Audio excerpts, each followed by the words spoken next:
Assalamualaikum warahmatullahi taala wabarakatuh. Selamat pagi, salam sejahtera bagi kita semua. Alhamdulillah sudah masuk pertemuan kedua pada hari ini ya. Mata kuliah yang statistika ya. Ya, mata kuliah ini sebenarnya kalau kita lihat di statistika ini bisa saja masuk di berbagai bidang ilmu. Ya, kalaupun ada kita lihat misalnya di jurusan-jurusan lain ada yang menyebut ini statistika, pengantar statistik, ada yang bilang statistik atau pengantar statistik sosial. Itu pada umumnya sama saja, hanya saja ini kalau kita lihat di teknik itu statistik gitu kan, atau kalau di ilmu sosial dibuat pengantar statistik sosial. Nah, ini tergantung bagaimana penerjemahan atau pengimplementasian. Jadi materi statistik itu diimplementasikan dalam bidang ilmunya. Jadi kalau dalam bidang ilmu sosial dibuatlah pengantar statistik sosial. Kalau dalam teknik ya buat saja statistik gitu. Atau kalau dianya umum biasanya ini ilmu statistik. Ya, itu penjelasan dari statistik. Sekarang kita masuk untuk di topik atau pertemuan kedua ini.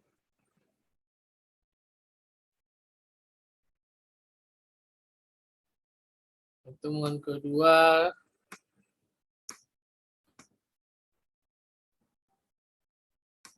ya, menjelaskan data statistik ya. Menjelaskan data statistik dalam implementasinya adalah statistik itu ada data-data atau punya banyak pengertian jenis data ya. Maka kalau kita lihat atau kita telusuri, pada dasarnya statistik sendiri adalah kumpulan-kumpulan pengolahan-pengolahan atau kesimpulan-kesimpulan gitu kan. Pada pertemuan satu dijelaskan kalau statistik itu bagian dari proses untuk pengolahan data. Namun di situ ada juga terdapat pengumpulan, pengamatan, pengolahan, bahkan yang namanya kesimpulan. Oke.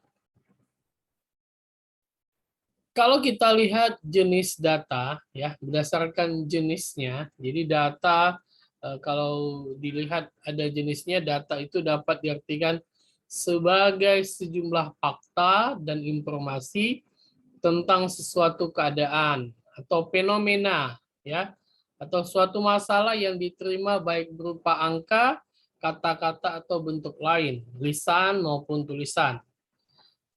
Data yang baik dalam suatu penelitian hendaklah memenuhi beberapa syarat. Yang pertama dapat dipercaya, datanya dapat dipercaya, ya. Jadi kalau kita bilang dapat dipercaya itu jelas nih sumbernya, ya. Sumbernya dari mana? Misalkan kalau kita ambil data kependudukan, maka data kependudukan ini data kependudukan. Ini sumbernya dari mana? Disduk Capil, ya kan? Capil. Di sini adalah proses atau kumpulan dari data kependudukan. Sumbernya jelas, dapat dipercaya. Jadi jangan Anda ambil data kependudukan, tapi dari sumber-sumber yang tidak jelas. Itu maka harus jelas. Karena data kependudukan itu kita tahu dikelola oleh Dukcapil. Atau data apa lagi? Misalnya data keuangan, ya kan? Data keuangan. Data keuangan ini bisa berupa apa? Misalnya indeks harga saham, ya kan? Harga saham. Atau mata uang. Ini bisa dikelola oleh perbankan, ya kan? atau Kementerian Keuangan. Nah, ini sumbernya jelas. Jangan Anda cari data keuangannya, tapi misalnya di sumber yang tidak jelas. Baik, yang kedua itu konsisten. Maksud dari konsisten itu, jadi kalau dia tadi KPU ini datanya untuk data pemilih, ya kan? Data pemilih. Maka KPU itu konsisten mengelola data pemilih. Mana yang dapat DPT atau yang belum dapat DPT, mana yang sudah berhak memilih, mana yang belum dapat boleh memilih, itu KPU. Maka KPU itu konsisten. Konsisten dia hanya bicara data pemilih. Tak boleh dia kelola data keuangan. Tak boleh dia kelola data angka kemiskinan. Kenapa? Nanti dia tidak dikatakan konsisten. Oke? Maka harus konsisten. Yang berikutnya objektif. Objektif ini tanpa ada didasari like and dislike, ya kan? Atau suka tidak suka, ya. Apalagi benci atau tidak benci. Nah, tidak ada. Jadi objektif itu objek, jelas, nyata, ya keadaan sebenarnya. Tidak ada pendukung-pendukung lainnya gitu. Tidak ada yang sifatnya harus ini datanya harus seperti ini, nggak ada. Jadi objektif. Jadi kalau BPS ya kan meneliti, jadi BPS meneliti angka kemiskinan, maka objektif apa kategori orang yang miskin. Misalnya berdasarkan UMR-nya atau pendapatan per kapita. Nah, jadi ini jelas secara konsisten. Jadi jelas yang diinginkan itu berdasarkan data yang jelas. Jadi tidak ada data-data yang sifatnya itu tidak jelas atau tidak objektif. Ya. Yang berikutnya relevan. Ya. Datanya maksudnya relevan bagaimana?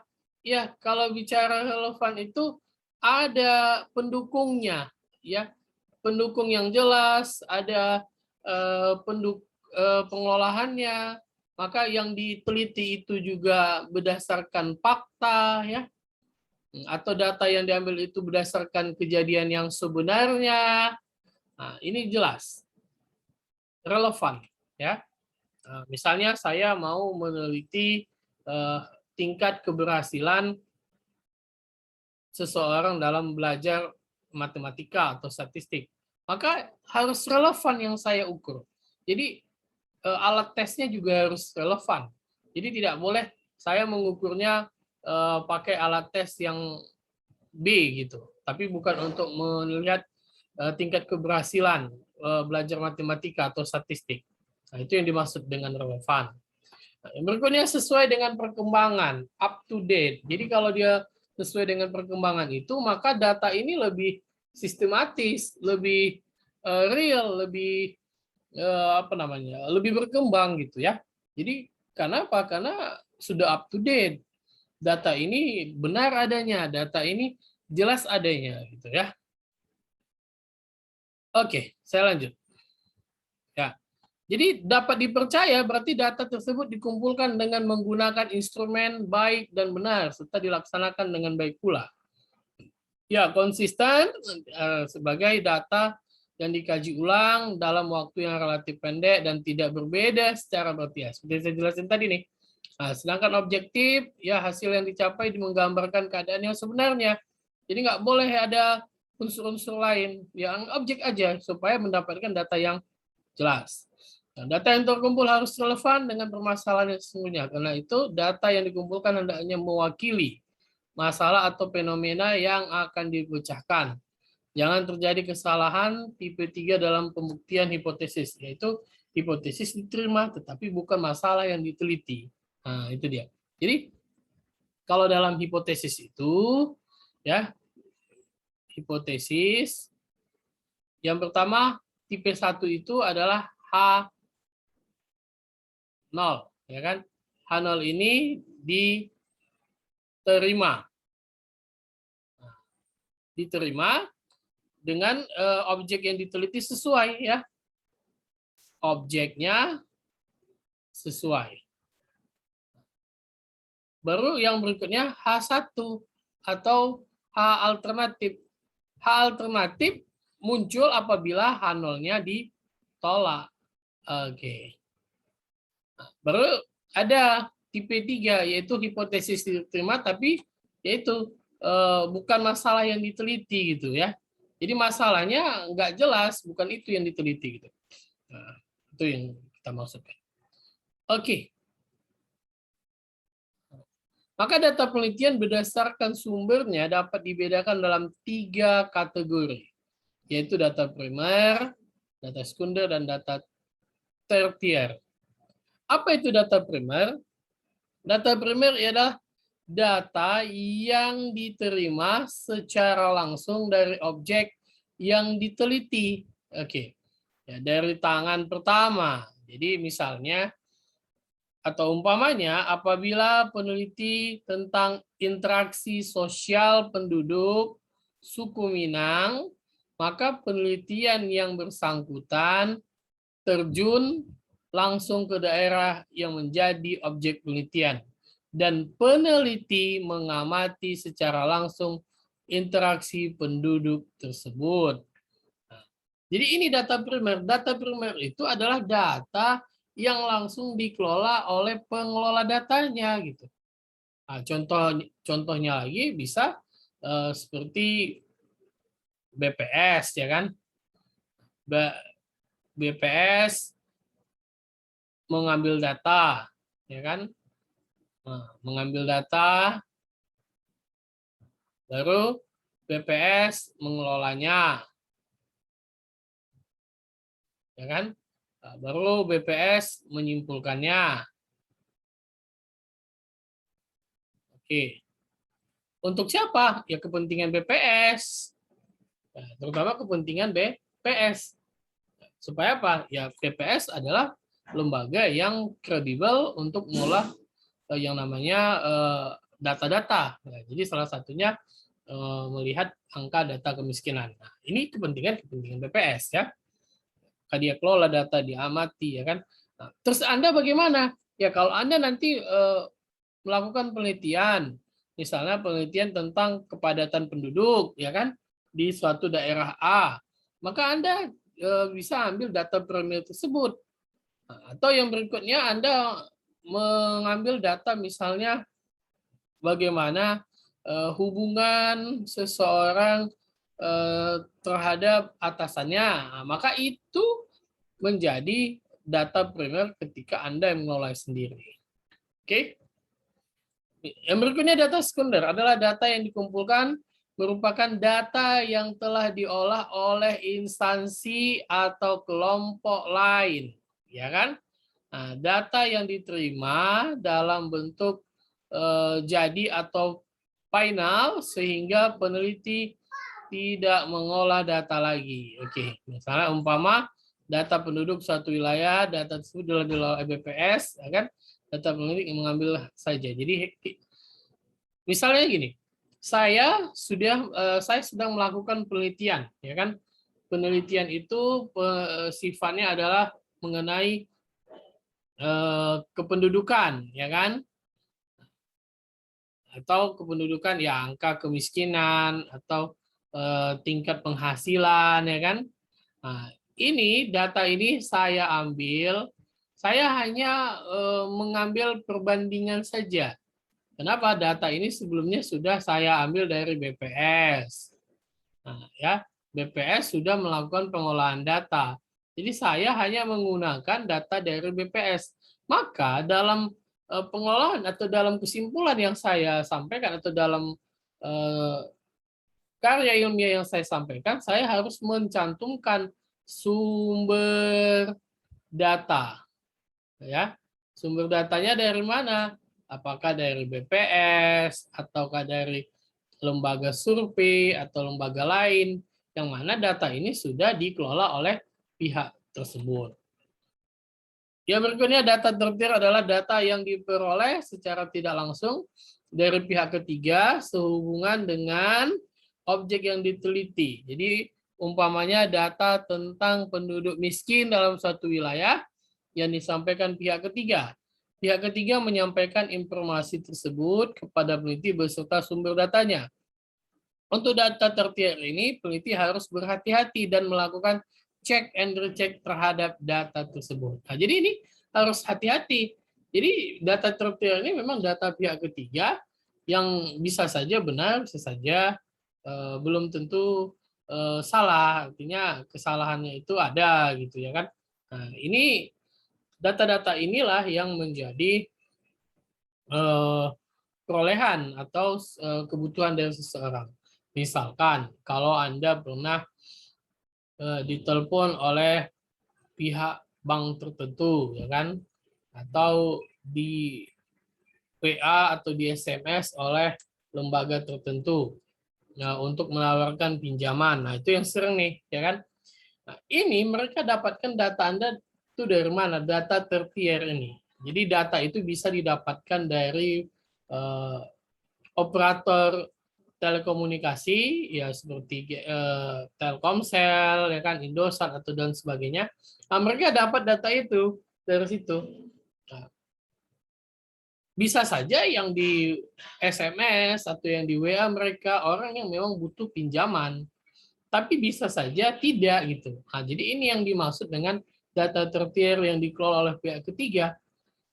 Pihak ketiga bisa melakukan atau menjual data kita. Ya ini sebenarnya kalau diteliti lagi salah, ya salah. Kenapa?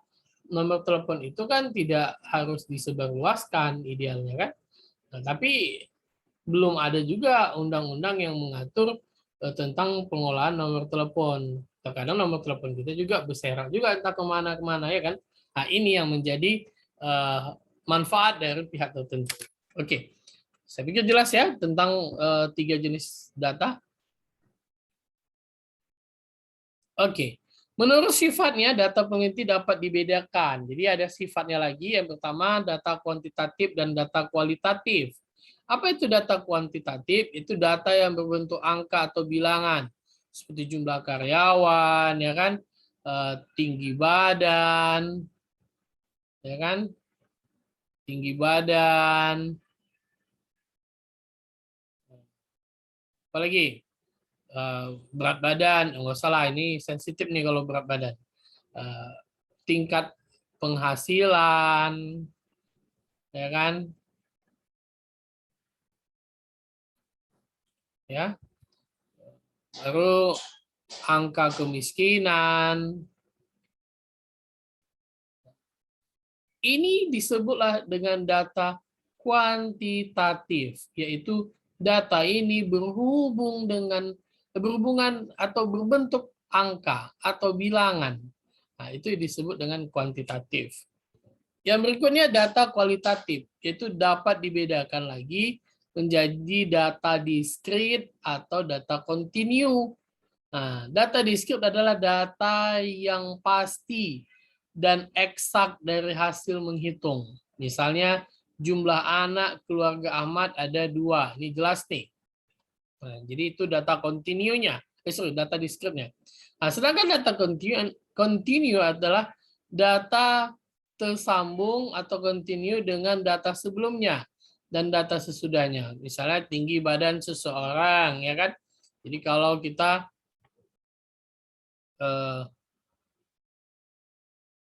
buat tadi, oke. Sorry, ini masih di data kuantitatif ya. Nah, jadi tinggi badan seseorang itu kalau kita ambil misalkan tabel nih ya. Ini tinggi badan, ya kan? Tinggi badan 110, 130, 150.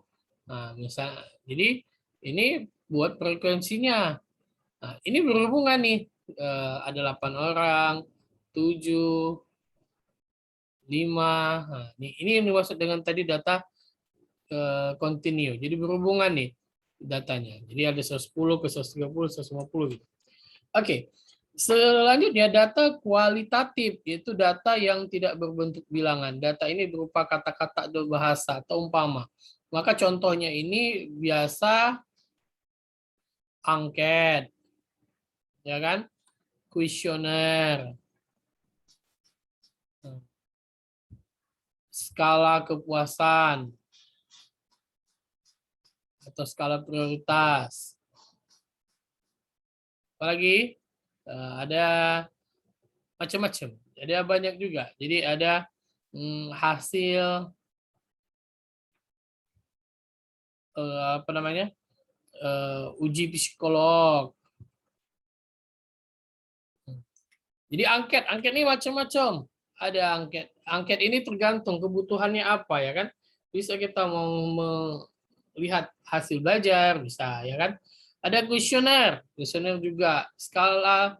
Dan misalnya kuesioner ini bisa Anda isi 5 soal gitu kan. Misalnya kalau kita telepon sama call center A gitu. Nah, jadi ada kuesioner atau ada skala prioritas juga di sini misalnya yang kalau nanti dia bilang tekan 1 jika Anda tidak puas, tekan 5 jika Anda puas, nah gitu-gitu. Jadi ini ada skala prioritas. Nah, itu yang dimaksud dengan data kualitatif, ya. Oke.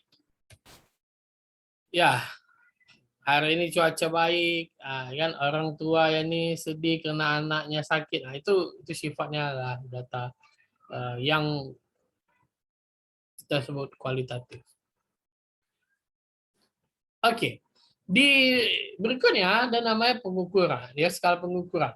Penggambaran suatu fenomena, gejala, dan kejadian atau masalah yang dijadikan objek penelitian secara utuh dan benar akan dapat dilakukan kalau peneliti pengukuran atau penilaian dan evaluasi secara tepat terhadap fenomena, gejala, dan kejadian itu. Artinya penilaian itu benar apabila digunakan instrumen yang valid dan reliable. Di samping itu instrumen yang digunakan bersifat praktis dan mudah dilaksanakan. Pengukuran yang valid dan reliable baik benar akan menjauhkan peneliti dari bermacam sumber kesalahan dan termasuk di dalam kesalahan dalam pengukuran atau error of measurement dan akan memberikan kesimpulan tepat, benar, dan berdaya guna. Oke. Hakikat pengukuran itu, kalau kita lihat, pengukuran itu atau measurement itu merupakan suatu prosedur di mana seseorang menerapkan atau menetapkan angka, simbol terhadap suatu variabel atau objek sesuai dengan patokan. Atau dapat juga merupakan penggolongan atau pengklasifikasian beberapa pendapat tentang pengukuran sebagai berikut. Hills pada tahun 1981 menyatakan measurement is the assigning of numbers to attributes of object, event, or people according to rules. Stephen pada 1991 berpendapat measurement might be view a procedure in which one assigns number. Jadi ada number dan macam lagi ada simbolnya, variable, dan ada rule atau cara yang tepat. Campbell juga pada tahun 1994 melakukan pengukuran, ya ada penilaian, ada angka-angka, ada objek yang mau diteliti. Sehingga dari sini bisa kita simpulkan atau pengukuran merupakan suatu prosedur.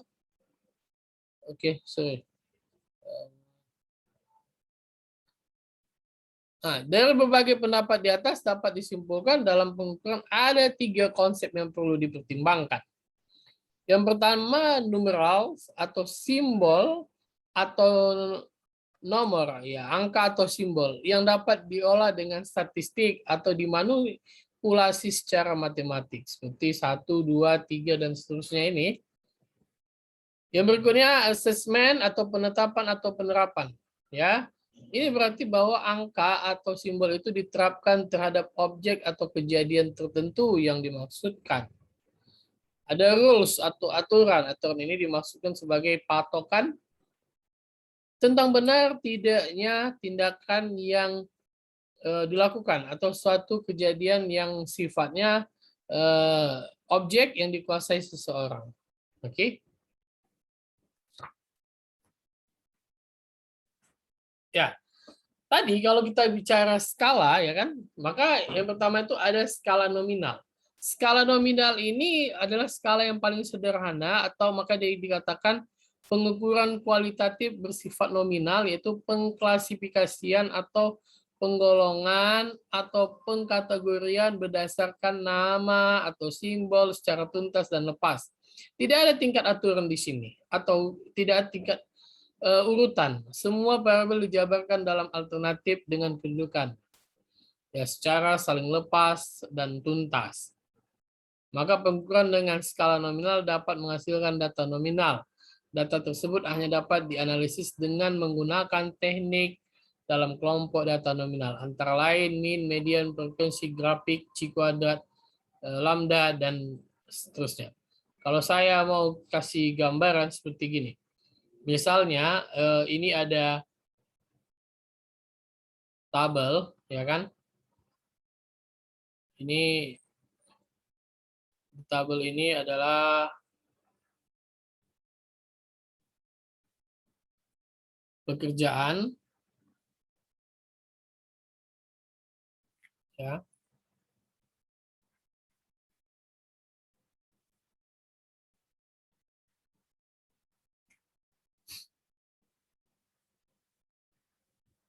Misalnya, sorry, ini saya ganti.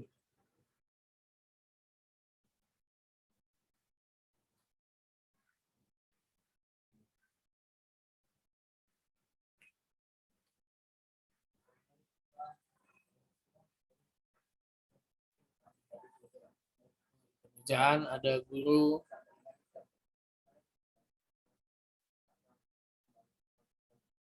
dokter, dosen, petani, dan sebagainya.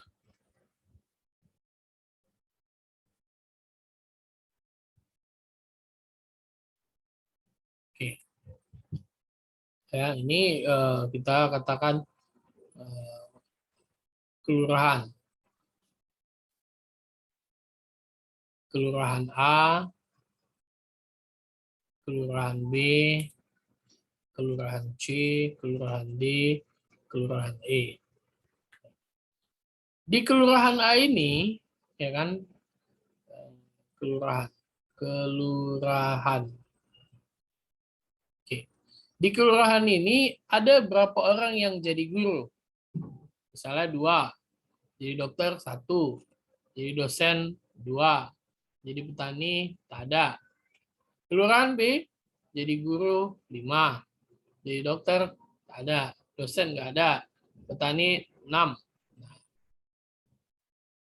ya, dan lain-lain dan sebagainya ya. Ini 4, 1, 1, 0, ya. Ini 3, 2, 2, 2. Ini 0, 2, 4, 0. Ini yang dimaksud dengan skala nominal. Jadi skala ini tidak bicara urutan, tidak ada urutan di sini. Hanya berapa jumlah, ya kan? Nah, ini skala nominal. Jadi kalau Anda ke balai desa, ya kan, atau ke kantor-kantor desa, Anda bisa lihat data-data yang sifatnya skala nominal ini tadi.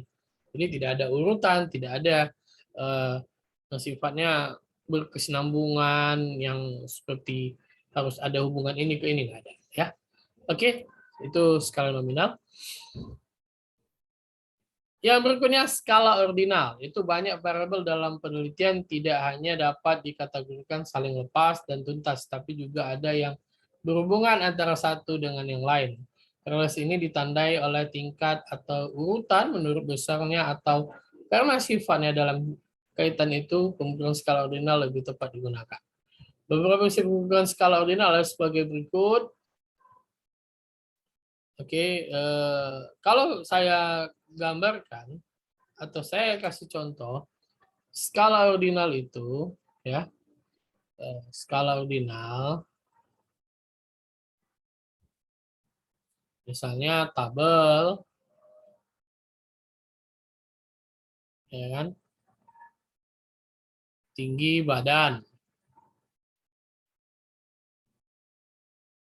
frekuensi, misalnya tinggi badan dari 110 ke 120, 120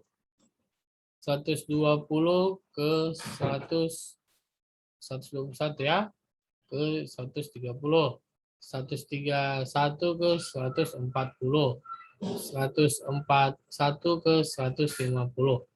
Ini ada 4, 3, 2, 1, 2. Nih. Ini yang dikatakan skala ordinal tadi, ada hubungan nih, ada berkesinambungan. Ini data ini ke sini ada hubungannya. Yang ini datanya kemari ada hubungannya. Nah, jadi ini datanya terus berkesinambungan. Nah, ini frekuensi ini untuk mengetahui berapa banyak jumlah orang yang misalnya tingginya 110 ke 120 itu ada 4 orang.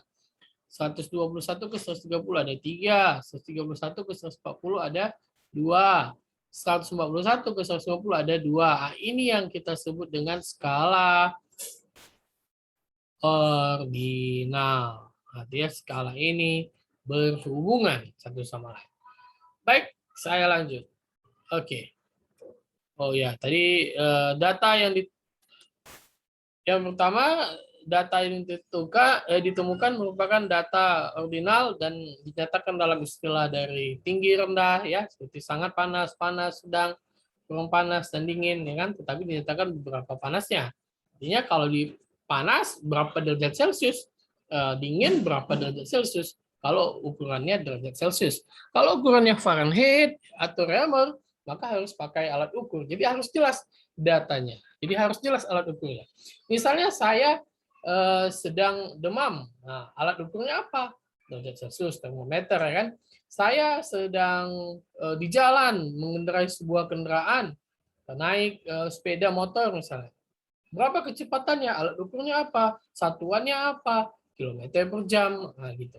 Yang kedua, angka ordinal tidak menunjukkan bahwa interval angka sama angka itu hanya menunjukkan urutan dan tidak mungkin dibagi, ditambah atau dikurang. Yang berikutnya, pengukuran skala ordinal tidak mempunyai angka 0 mutlak. Jadi nggak ada nilai 0 mutlak di sini. Yang berikutnya, angka ordinal hanya menunjukkan urutan atau rank, order, dan tidak lebih dari itu. Oke, dan seterusnya. Baik, skala interval, yaitu dalam pengukuran skala interval jauh berbeda dari skala nominal dan ordinal. Pada skala interval telah ada unit pengukuran. Jadi, until of measurement-nya tertentu, sehingga mempunyai jarak yang bersifat konstan. Ya.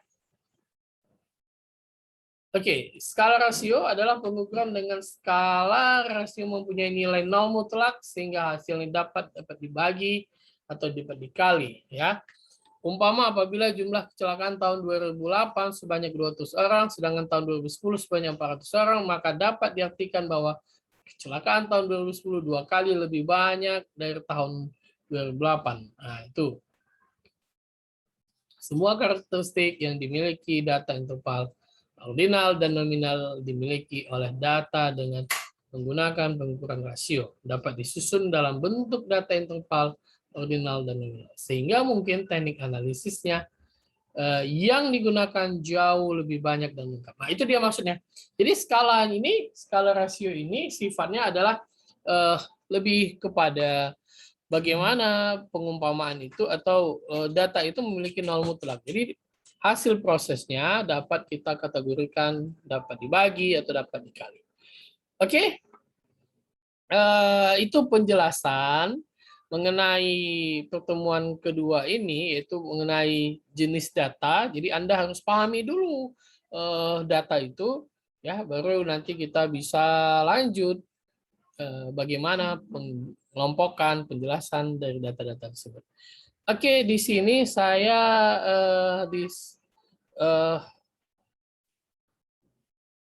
tugas lah ya, tugas ya, tugasnya yang pertama Anda buat kelompok data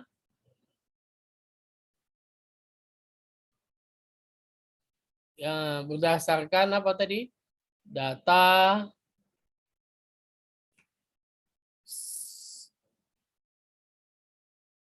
yang ini tadi.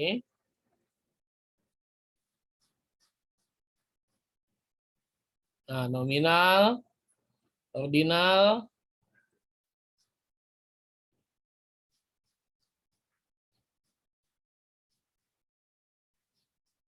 ya, data nominal,